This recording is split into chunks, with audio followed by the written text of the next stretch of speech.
I look around. You know what I see? Losers.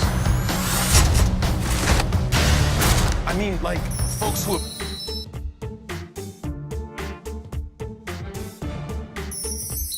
You guys want chocolate? No? Nobody want chocolate? Nobody want chocolate? Ah, coño, me encanta. Zoe, always great to sit down and talk to you. Likewise. Now, you've been a part of 4 major franchises now, and it makes you a bona fide movie star. But more than that, I think you've really proven yourself as an action star.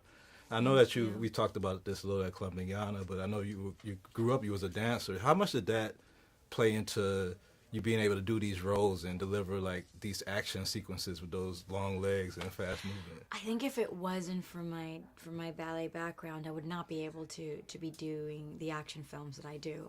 It's given me an ability to be so in tune with my body and to really push myself, because I sort of know my limitations, but I also know what I can do and what I can acquire to do if I just set my mind to it. Right. And I learned that through Avatar. You know, I went through such a grueling and amazing process of training through Avatar for 4 to 5 months that I thought, oh my God, like this is something I know it's a lot of work, but the payoff is so rewarding. Right.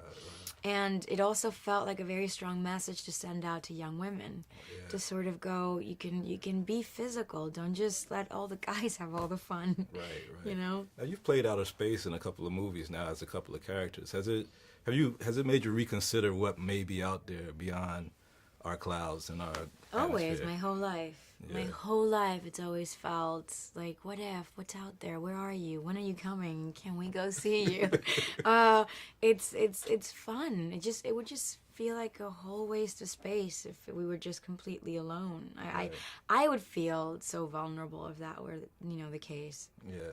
So I mean, Avatar, you're fine in blue.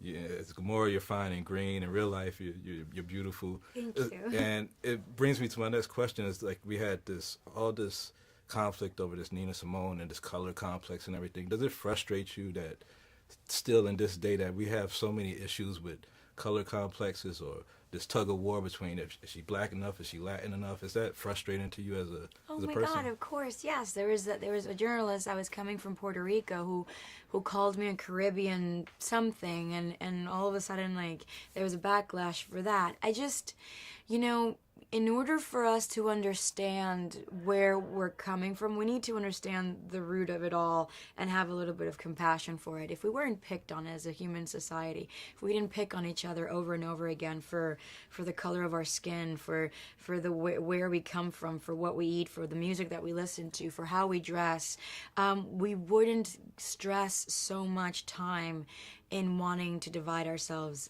But we are people that want that force ourselves to live divided, when in reality we should be more together than we think. Yeah.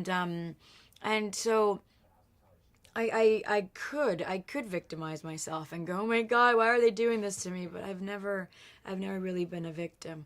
I try to understand where people are coming from, and then at the end I really tried to care for what other people say, but that is not in my nature to do so. Yeah. So at the end of the day, I can only trust that I come from a place of love, and if that lands wrong, then that's that's person's problem. That's never going to be mine.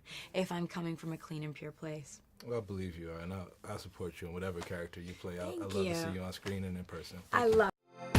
You're watching Black Tree on TV, only on Soul of the South.